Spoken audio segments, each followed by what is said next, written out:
Hello, hello, hello. I'll just let you all get settled and then we'll get cracking with this evening's Theatre&Tonic. So I'm proper tapping away, I do apologise.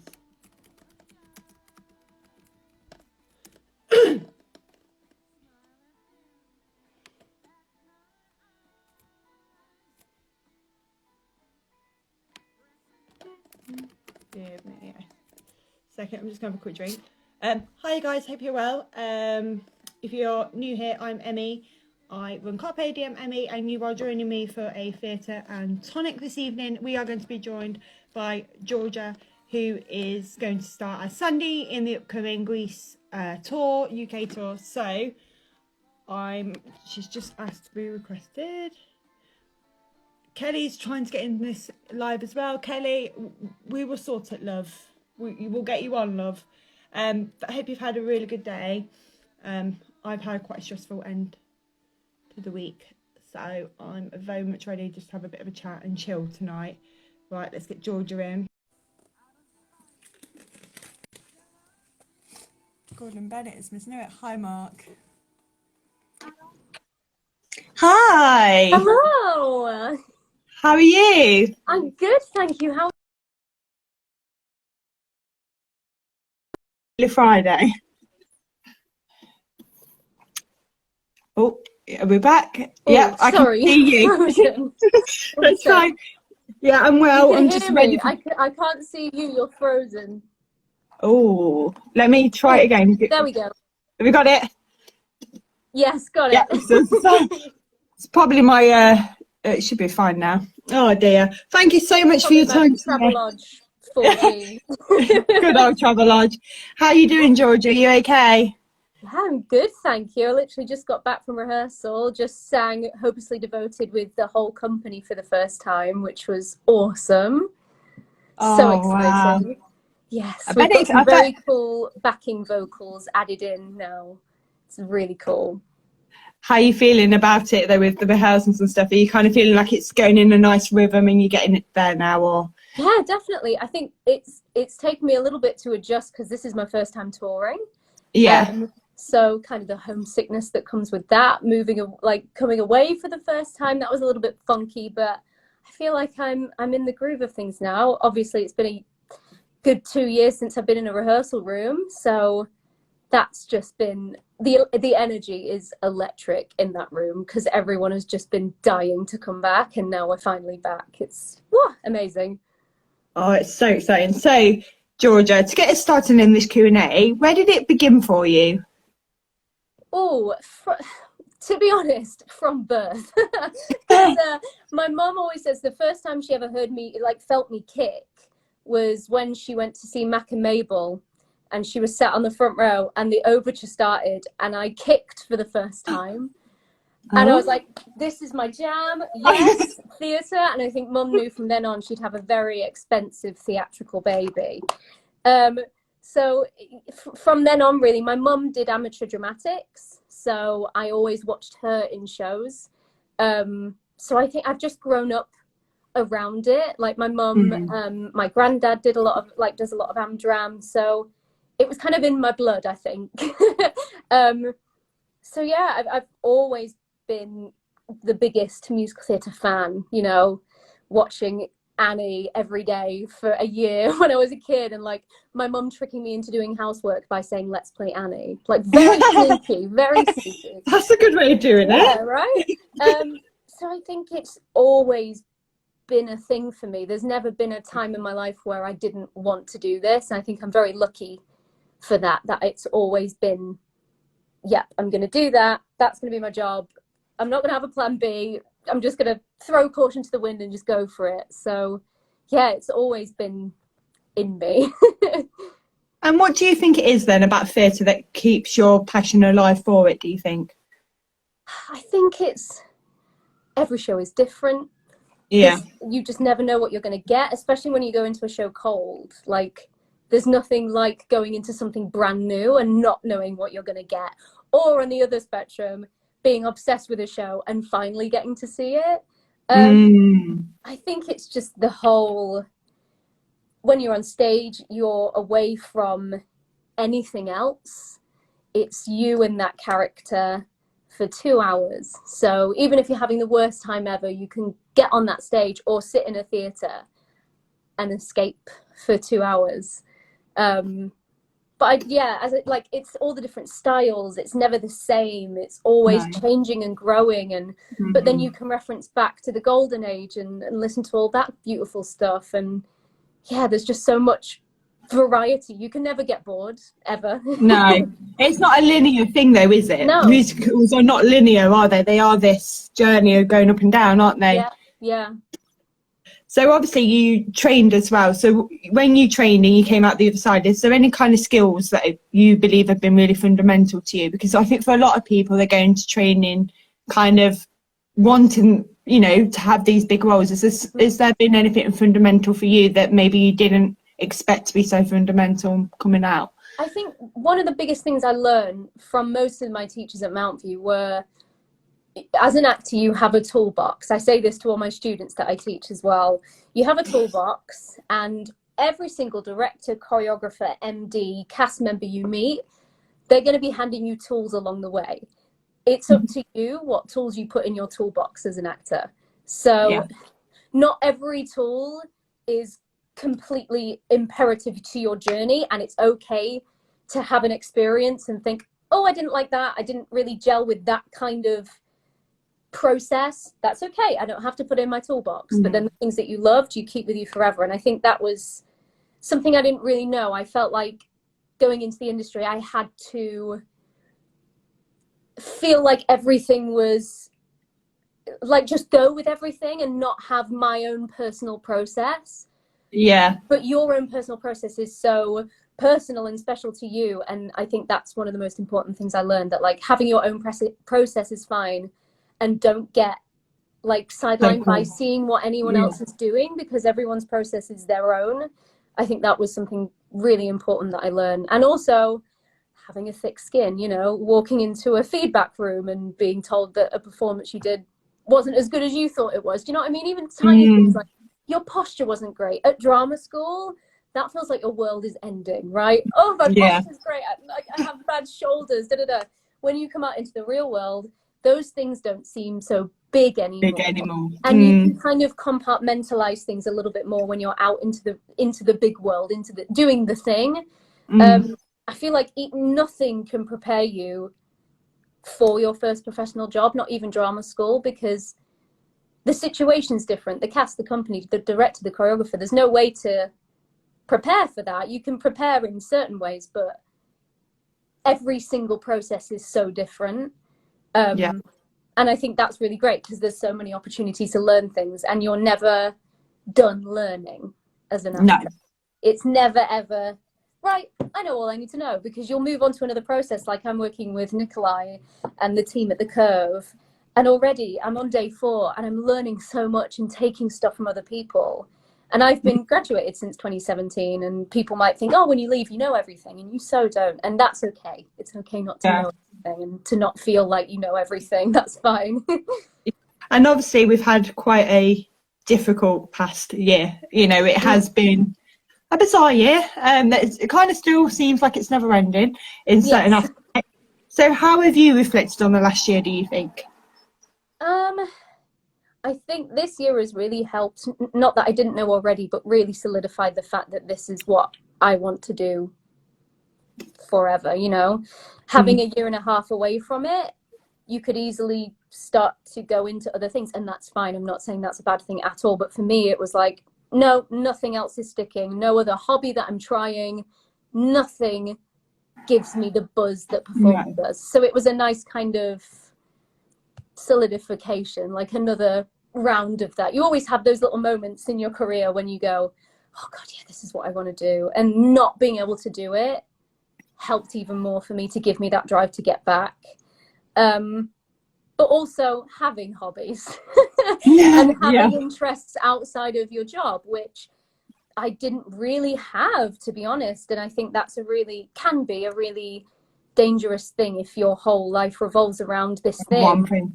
When it's taken away, okay, what am I going to do for a year and a half to keep myself busy so I don't go insane in my room? Do you know what I mean? Like, so watching things on Netflix and drawing and learning to knit, you know, anything. It was just nice to find hobbies, and they've kind of stuck with me now, which is nice. But I also started teaching in my year off, and I found that teaching brings me so much joy. And also because I was able to do something that wasn't performing but was in the same realm. Yeah, so it still had that element. Yeah, exactly. So it brought me as much satisfaction and joy as being on stage did. So that was really, really lovely. Yeah. So during lockdown, was there any kind of shows or soundtracks that really kind of kept you going, do you think? The soundtrack of my lockdown was Floyd Collins, bizarrely. Like that just kept me going.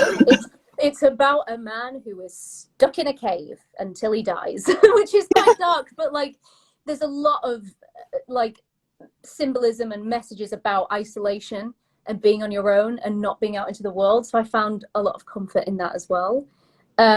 Obviously, like everyone on the planet, I watched Hamilton on Disney Plus, of course. I watched In the Heights. I mean, I'm someone who will watch anything that's musical theatre, you know. Disney Plus coming out with all of their old musicals, like the 1992 or 96 Disney Annie. Yeah. Is everything iconic to me. Oh, that film. So I watched that a lot. And then they released Cinderella. Oh, with Brandy. Yes.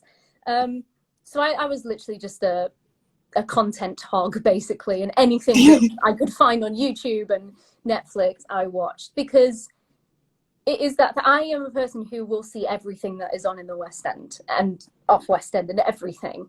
So the fact that I couldn't do that, I had to then do it on my laptop. Find a different way. Yeah, exactly. Yeah. Find a different way of engaging with it, for sure. Yeah. So obviously you are now transitioning and you are leading Greece, which is probably quite a lot.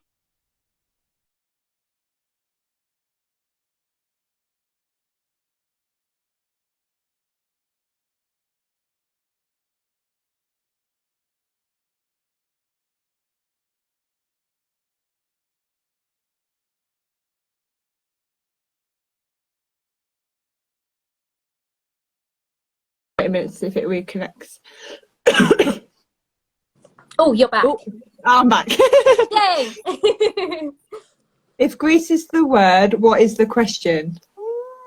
Still figuring it out. I'm only on day 4, okay?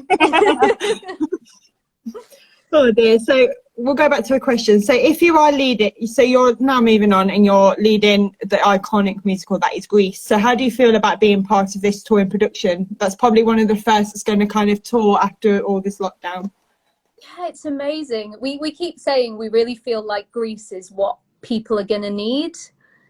You know, it's just a big explosion of fun and amazing music and just like, it's just everything a musical is, right? It's a classic musical. So I feel like it's going to be a lot of people's first shows back in a theatre. So why not see Grease that just gives you the best time ever, right? And it's something that's familiar to a lot of people, which I think is quite comforting as well. Yeah, it's amazing. It's been kind of like, the process has been kind of weird because I realized Sandy, she's not in a whole lot really. She doesn't do like she's not, is she? No, she doesn't do the group numbers and all of that kind of stuff. She's very kind of isolated and on her own, but that's actually really helped me in rehearsals to not be in those numbers and to be sat on my own in the break room and then to come back. It's actually quite method. It's quite nice. So no, it's amazing. And to be honest, even though you think of Danny and Sandy as the leads, with this version and how the balance is in the, really feels like everyone has their own.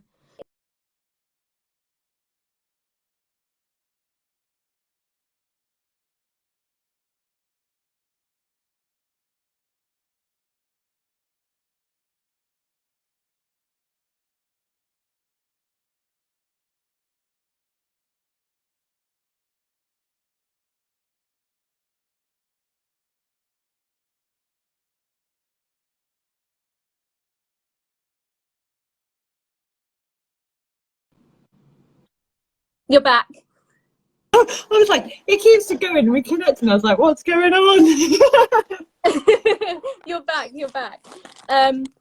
So yeah, what is it like? There are no, even though you think of Danny and Sandy as like the leads, it seems like in each different part of the show there's a part where another character takes the lead and it follows that character, and suddenly it's Rizzo's brother, and suddenly it's Frenchie's and Jan's. There's a really nice balance. So in a way, I don't really feel like I'm the lead, you know what I mean? Like the Pink Ladies do just as much as I do.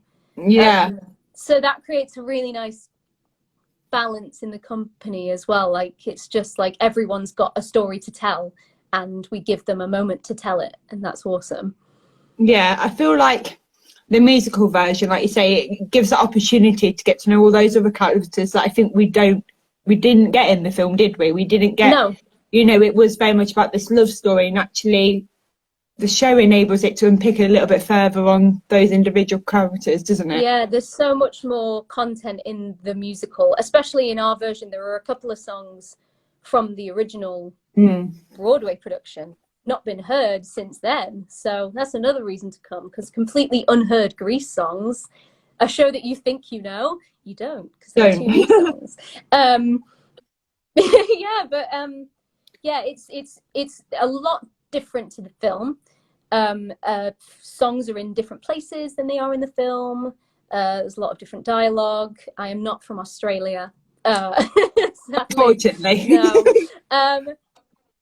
But like those characters that in the film you love but you don't get to see much of, like Jan and Marty and Frenchie and Judy and Kaniki, like you love them and you like, oh, I want to see more, and the musical gives you that, which I think is cool. Yeah, absolutely. So how have you approached your character? Because obviously Sandy is quite a well-known role, you know, there's a lot to unpick there. So how have you approached that?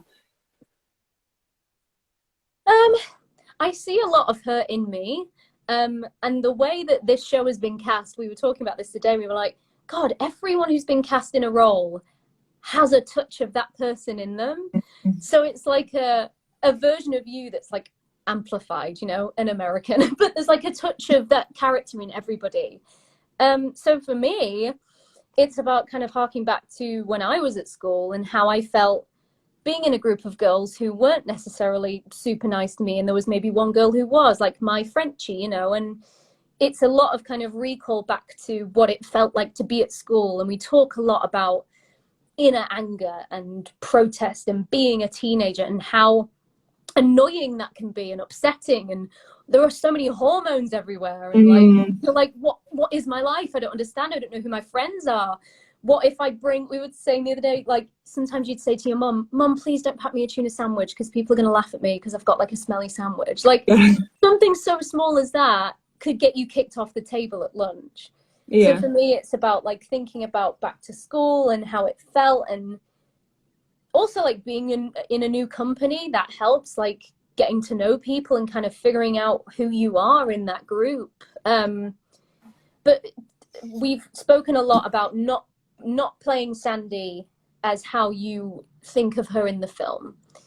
I think in this version she's a lot stronger and she's a lot more sure of herself, and we said she's actually the only person in the school who is sure of herself, which is why she annoys some people, because she is the one person who has a person she loves, and that's her goal and that's what she wants, and she knows who she is, and she's kind of the only person who does. So instead of feeling like the classic Sandra Dee version, it's nice to have that kind of that female strength and that female power, and the ending reflects that as well. Absolutely. So what has been the challenging aspects, if any, so far, like rehearsing? Because also I guess you're doing quite a lot of COVID regulations. Has it been quite challenging to... You know what, once you get used to it, because also we've been away for 1.5 years, you kind of forget what it used to be like. So this is just the new norm, to be honest. So we test 3 times a week. We wear masks when we're not actively doing something. We're keeping our distance. We're sanitizing our hands. Like the curve is so good at the measures and making sure everybody is safe. So it's actually been okay because we're just used to it now, because it's not what it used to be. This is the new version for now. So it's actually been okay. And the production that we're doing is not a socially distanced production. We will be close and together. So it's not like we're having to act out a love scene 6 meters apart. Like Yeah. we're being able to, you know, and as soon as we're done with partner work, we sanitize our hands and all that stuff. So it's very, very safe. Yeah. And what's it like working with Nikolai? Because I'm from Leicester, so I have quite a lot of involvement with the Curb, and Nikolai's work is amazing. So what's it like working with him? It's incredible. And he really knows how to put together a team who have a very similar frame of mind. So everyone in that cast, we are all approaching this from a text-based mindset. We are thinking about every single word, every single intention and emotion and feeling. We're not doing fluffy light grease. It's the text, and that's what I love so much. But even in the choreography, it's not like, and now we do this move. It's like, we're doing this move because this represents turmoil, this represents anger. Like, everything is so thought out, and there is so much care in the work, and that's a really, really special thing to be a part of. And they're just so about making sure everyone is mentally okay, because obviously we've had a year and a half away from this, and it can be quite mentally overwhelming. Yeah. And our brains haven't taken in this much information in so long, and also with performing comes a lot of self-doubt. I feel like every performer has that, and I think a lot of us are now finding that little gremlin on the shoulders coming back, and it's like, oh, I haven't seen you in a year and a half, how do I deal with you? But there's very much an open language that if you are struggling, you can talk to someone, you can figure things out, and that's really special. Yeah, that's really lovely to hear as well, because like you say, I think that's one thing I think people haven't acknowledged as much as we've moved forward into this, you know, this new normal. I think it hasn't been acknowledged as much as I thought it would have, about mental health and how we support in people going into that space, because I know myself working in education how much it's affected us in education, but then I'm going, wow, how is it effective theatre people who haven't actually worked for a year, you know, and had to lose their livelihood overnight essentially.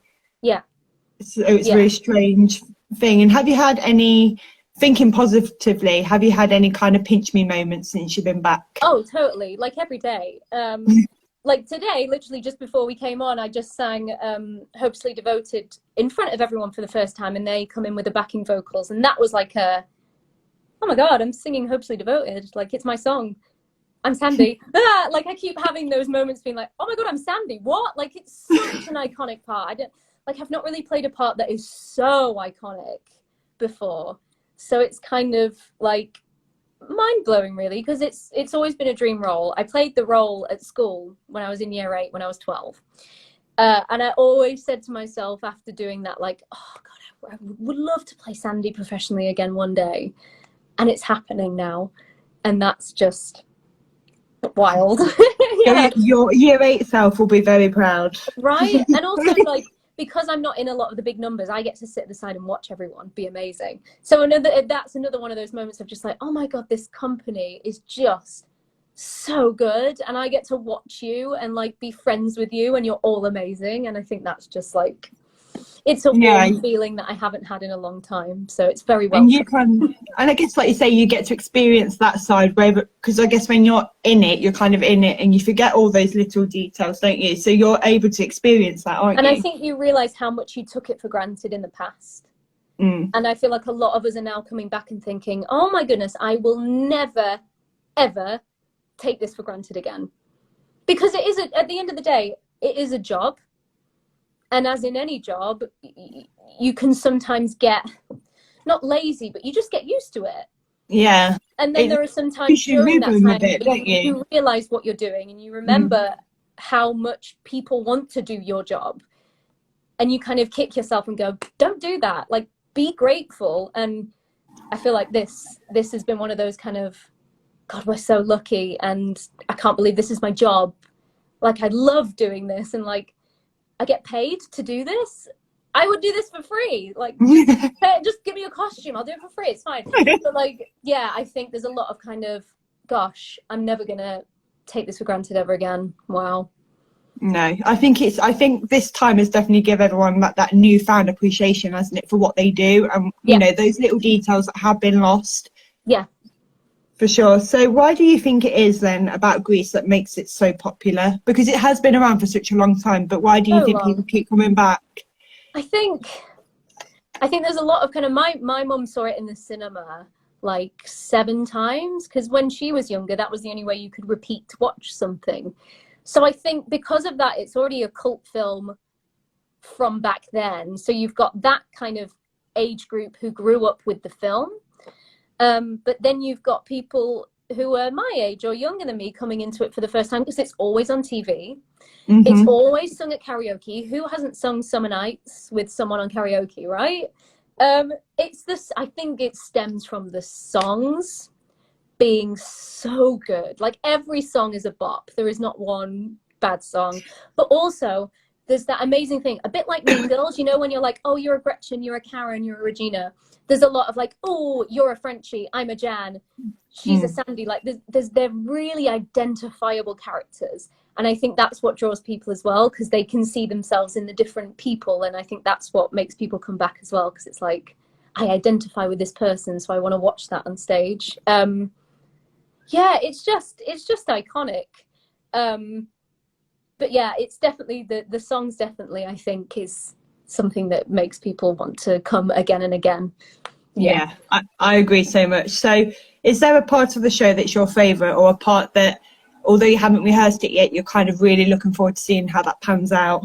Yeah, I mean, we've just done the cafeteria scene where I kind of come in and meet all the pink ladies for the first time, and we stage Summer Nights. But we've still got so much to stage. I'm very excited for Hopelessly Devoted, because like, it's an 11 o'clock number.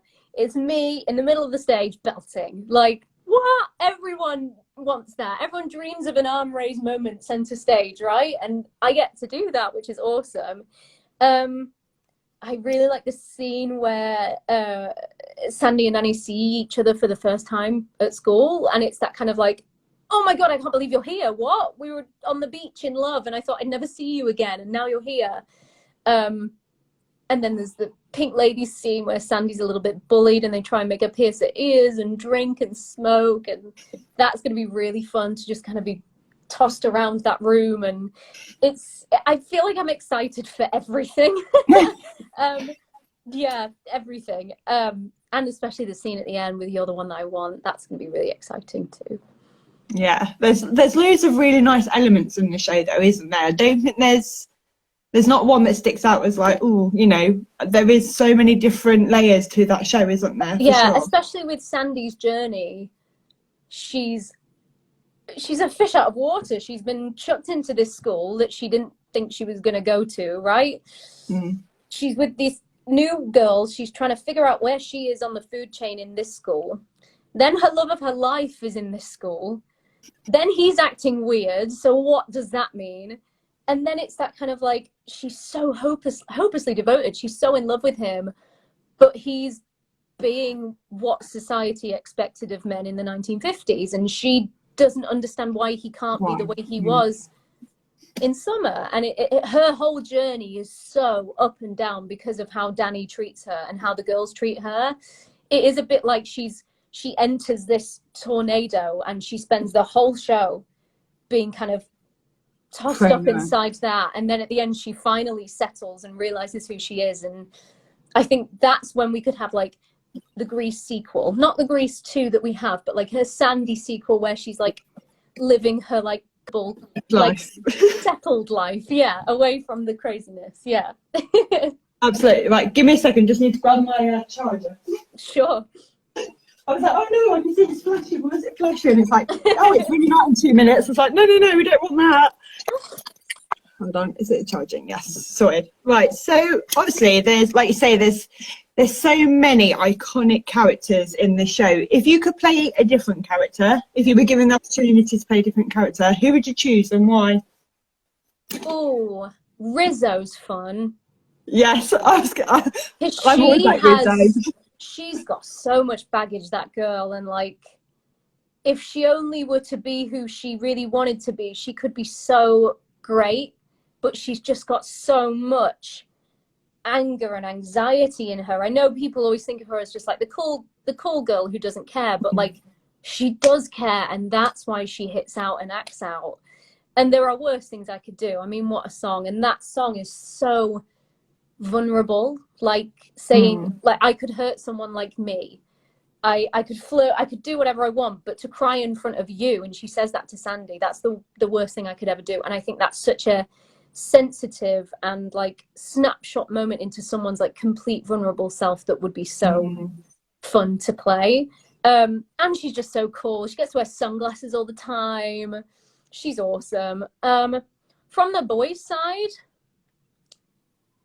like, who doesn't want to play Danny? Like, or 𝗘𝗺, like, all the boys are cool. But no, I'd say probably Rizzo. If I could steal someone else's track, I'd think Rizzo would be awesome. Yeah, I agree. The thing about Rizzo, like you say, it's that vulnerability and that like this hard exterior, and then it's when we start to see that break down. It's such a eye-opening like moment, isn't it? Because then you're like, oh, okay. Because everybody knows someone like that. I think that's what makes her so relatable. Like, everybody knows someone who's a bit of a bitch, like acts out, like cuts everyone off, but in reality they've got a really soft inside and a heart, and you just want them to be that. And I think that's what makes her so likable, even though people again think Rizzo was unlikable. She's very likable because I think she's very relatable. Absolutely, I do agree. Do you have a favourite song in the show besides obviously Hopelessly Devoted to You? Is there one that you're like really like that's different? Or you know what I love, there's the opening number of Act 2 is a song called Grease, from the original Broadway show. That's a really good song.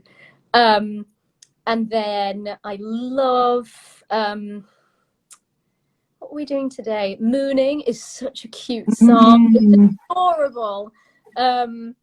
Yeah, I feel like lots of the ones that I'm like, oh, I love so much are the ones that aren't in the film, because you feel like they're the underdog songs of Grease. You're like, yeah, do well, come on, sing the songs that no one knows. And obviously the hand jive is such a bop.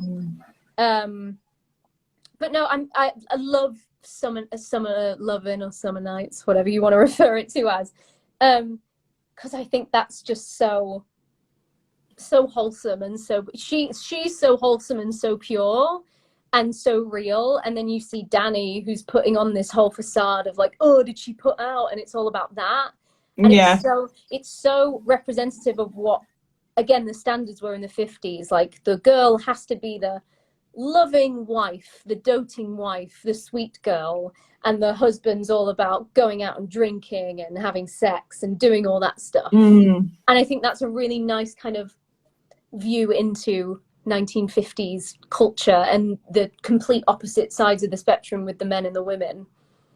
Absolutely. So obviously, like you mentioned, this is the first time that you're touring. So how are you preparing for that schedule? Because obviously it's quite demanding, and obviously you're going to be all over the place. How are you kind of preparing yourself for that? Just making sure I've got all my things, you know, the basics. Yeah, I definitely pack way too much. And someone did tell me that. They were like, you'll get there and you'll realize that you've got like 90% of your things you don't need.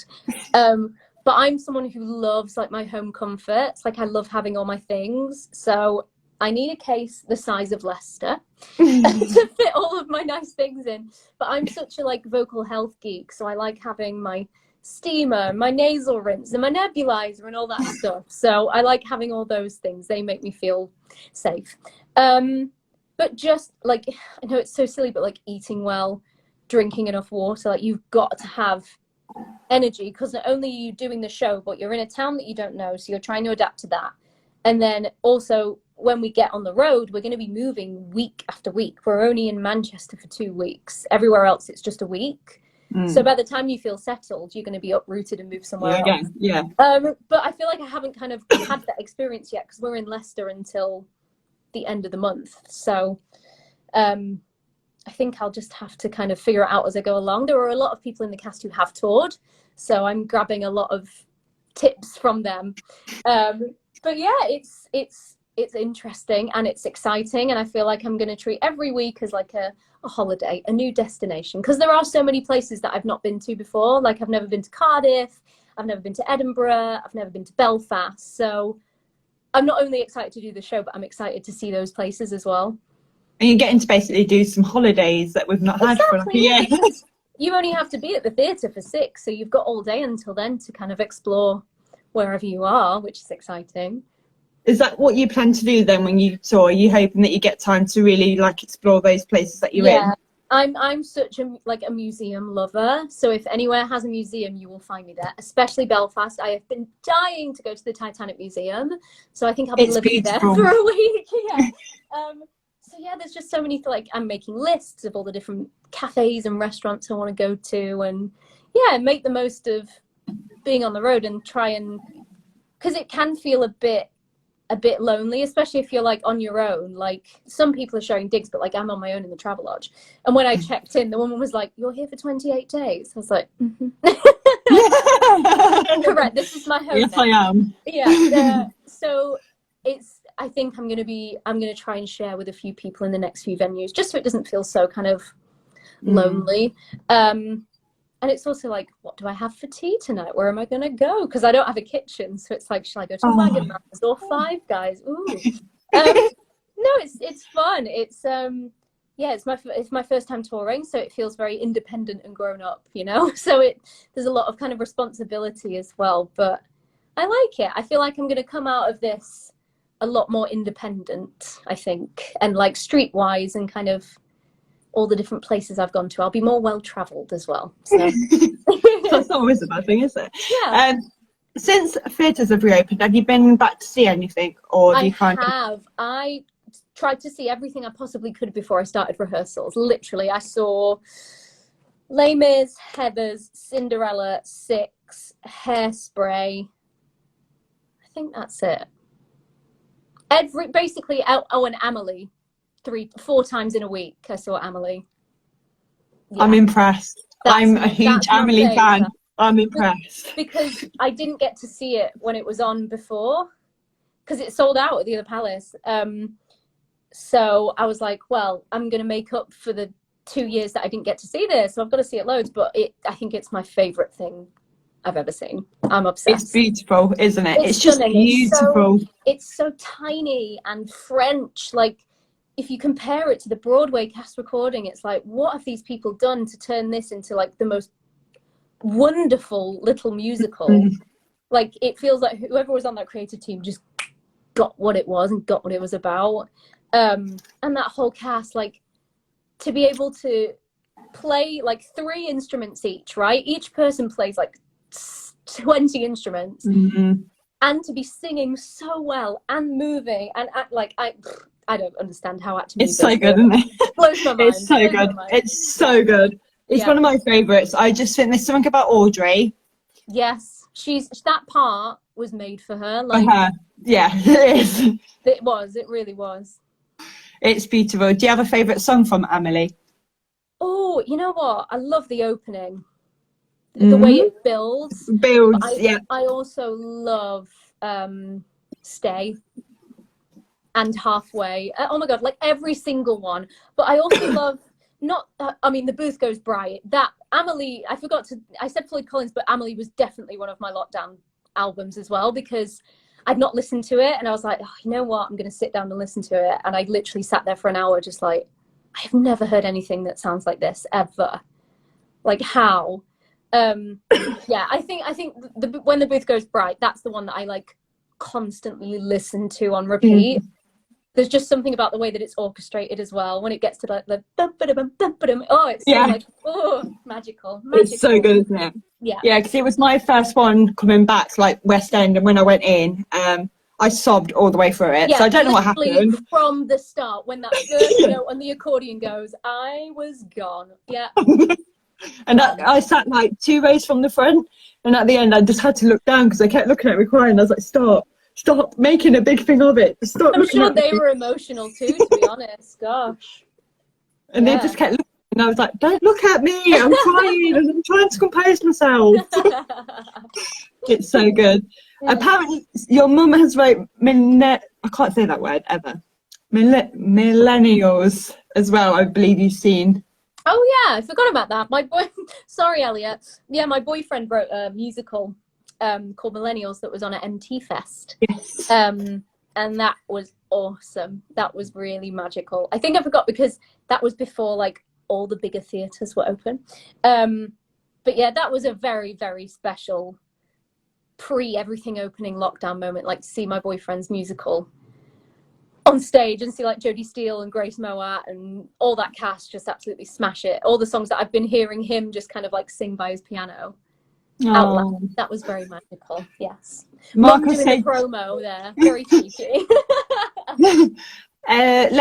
Marcus said you have an elite level taste on the show, on Amelie. He loves Amelie. He's like the biggest Amelie fan I've ever met in my life. I get it. It's so beautiful. So to tie this all up, why should we support theatres? Oh gosh, I mean, they've had the hardest year and a half of their lives, and we've lost people. You know, some people had to give up and find new jobs because it just what can you do? There are people with families and homes, and there are some people we may never get back into the industry, like really amazing people who just won't be able to afford to do it again. And I feel like we owe it to them to get back. And like, it's just been so hard. And now everyone's back and everyone's so happy to be there. And I think we're just desperate now for audiences to be back and because like I know what it feels like as a massive musical theatre fan. I know what it feels like to sit in an audience and love my life, and I just want people to feel like that again. You know how I felt last week seeing all those shows. I can't wait for other people to get that feeling again. And like the theatres have tried so hard, especially the Curve. They've done so much. The Colour Purple, Sunset Boulevard, all of those live streams, you know, they really were a champion to keep things going even when they weren't everywhere else. So again, I feel like to the Curve, it's kind of like a big thank you for keeping going, and thank you for employing us, and thank you for giving us a purpose again. I know it's sad, but like it's hard when you're an actor, when you're a performer, and you get your validation and your happiness from doing your job. When that gets taken away from you and you're told constantly by the government that you are not viable, that you are not important, that we don't care about you, you don't deserve funding, that's hard on the brain and the mental health. Like we've had a year and a half of being told that we're not useful. Do you know what I mean? And I think we are, because you look at people's faces when they leave an auditorium.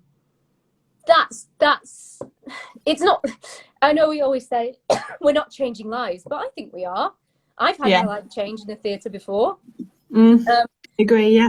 And I feel like not only is it supporting theatres, but it's like go for yourself and for your being and let your soul be lifted again and experience theatre again and be in a room full of people who are there because they love it too. Like there's nothing more electric than that. I'm sure that's how football fans feel when they're in a football stadium, and that energy of like, oh, we're fans and we're in this together. Yeah, I think that's what it feels like when you're in an audience, because it's like, yeah, we all love this thing, we've all paid to see it, and we want it to be good as much as they do. So yeah, it's so exciting. And yeah, we've had I know everyone's saying it, and I don't want to harp on, but we have had a hard time, and I feel like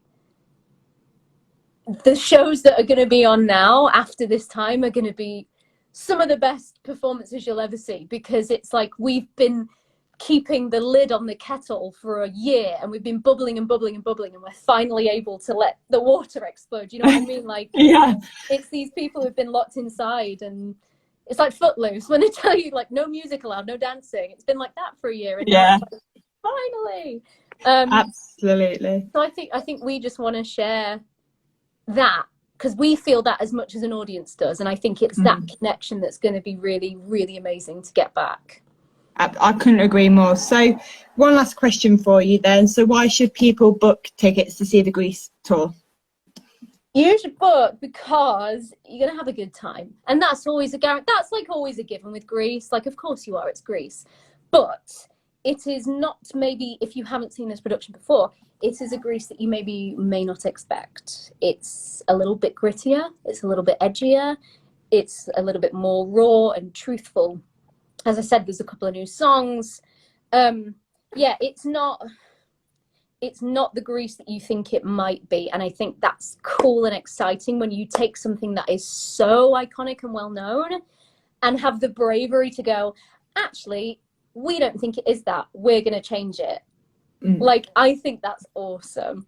Yeah, you're going to have an awesome time. There's an amazing finale where everyone can get up and dance and sing along. There's Peter-Andre, of course, as Teen Angel. And Vince Fontaine this year, because I think he's coming back. He's doing 2 parts this year instead of just Teen Angel, so you get more Peter-Andre for your money. The cast is, honestly, I know I'm biased because I'm in the cast, but the cast is insanely good. The choreography is incredible. Arlene Phillips's choreography is just, it's relentless, and I feel so guilty that I don't have to do much of it, so I just sit at the side watching everyone sweating while I'm sat with my script. But it's just like, as I said, it's a bunch of people who have been dying to do this, who are now able to, and because it's such an energetic show, we're able to use that energy and put it somewhere and use it for that. But yeah, I think it'll be a really interesting one if you haven't seen it before. It's a different take, I'd say, and I think that's really cool for something that you think you might know. Because even me going through the process and going through scenes being like, oh, that's what that means, or oh, this is what the intention is, like, it's really cool to kind of unlearn what you thought you knew, which is really cool. And learn something new. Yeah, and also we're talking a lot more about feminism in the 50s, and because again, I know Greece has had a lot of controversy recently with kind of, should they keep playing it because of the sexism and things like that, and we are addressing that a lot in our process. And how do we deal with that? How do the women feel about being called a chick? You know, in the film you don't get that, and this is kind of like, how do the women feel about that? How does Sandy feel when she changes at the end for Danny? Is it for Danny or is it for herself? You know, it's like self-worth, instead of being like, oh, I'm going to change because that's what society expects of me, I'm going to become the ideal woman.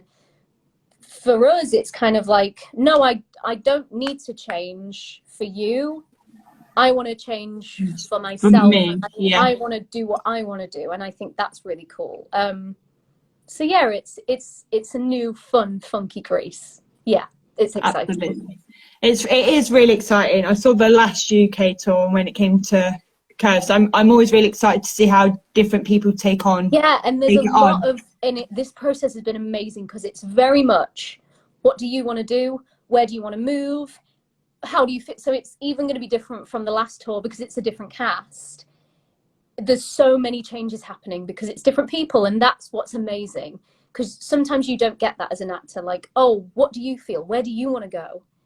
How do you want to say this? Like, it's not stand on 5 and sing it like this. Do you know what I mean? It's like, yeah, it's your interpretation of the character. How do they find these bonds? How do they make these connections? And that's really, really special. Absolutely. Well, I cannot wait to see you as Sandy. I'm hoping I can come to the Curve and see it. I'm desperate to get my ticket sorted for sure. But thank you so much for your time to chat this evening. I really appreciate it. It's been lovely. Thank you. It's been really great to chat to you, and good luck with the rest of rehearsals. Thank you so much. You're welcome. Take care, Georgia. Thank you. Thank you. Bye. That was the lovely Georgia chatting about Sandy and joining the UK tour of Greece. Which is currently in rehearsals and should be starting in July. So this month, I'm forgetting what months I'm on, but I really hope you enjoyed that Q&A. I'm hoping to get back on a track with these and get some more exciting guests on. I really hope you enjoy the rest of your week. I'm going to go now and listen to Greece because that's all I want to do now. Thank you very much for joining me, and I'll be back soon with another Theatre and Tonic. Bye!